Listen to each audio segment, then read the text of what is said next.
BRS మళ్లీ అధికారంలోకి వస్తుందని కేటీఆర్ పగటి కలలు కంటున్నారని విమర్శించారు దేవరకద్ర ఎమ్మెల్యే మధుసూదన్ రెడ్డి. పాలమూరు ప్రజలు కేటీఆర్ కోసం ఎదురు చూస్తున్నట్లు సోషల్ మీడియాలో తప్పుడు ప్రచారం చేస్తున్నారని మండిపడ్డారు. పాలమూరును నట్టేట ముంచిందే కేసీఆర్ కుటుంబమని ఆరోపించారు. మహబూబ్ నగర్ కు ఏం చేయనందుకే 2023 ఎన్నికల్లో ప్రజలు బీఆర్ఎస్ ను ఓడించారన్నారు. ఇప్పుడు ఏ మోహం పెట్టుకుని కేటీఆర్ పాలమూరు జిల్లాకు వస్తున్నారని ప్రశ్నించారు. సీఎం రేవంత్ రెడ్డి ఆధ్వర్యంలో పాలమూరు రంగారెడ్డిని త్వరితగతిన పూర్తి చేస్తామన్నారు.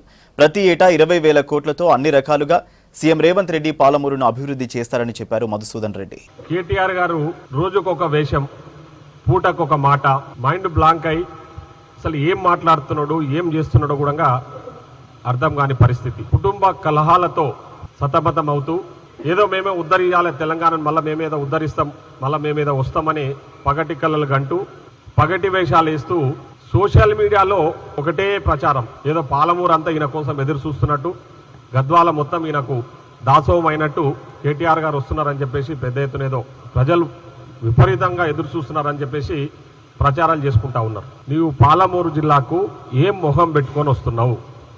మీరు అధికారంలో ఉన్న 10 సంవత్సరాలలో పాలమూరు ప్రజలను నట్టేట ముంచిన వ్యక్తులు మీరు. మీకు భవిష్యత్తునిచ్చిన పాలమూరును నట్టేట ముంచిన కుటుంబం మీ కల్వకుంట్ల కుటుంబం.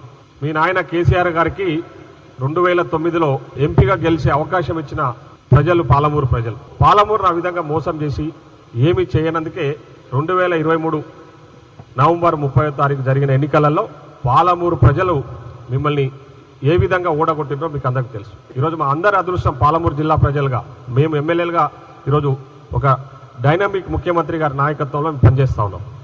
మా పాలమూరు బిడ్డ ఈరోజు ముఖ్యమంత్రిగా ఉండి పాలమూరుకు అన్ని రకాల కూడా సహాయ సహకారాలు అందిస్తూ ఉన్నారు. మా ముఖ్యమంత్రి గారు ప్రకటన కూడా చేశారు.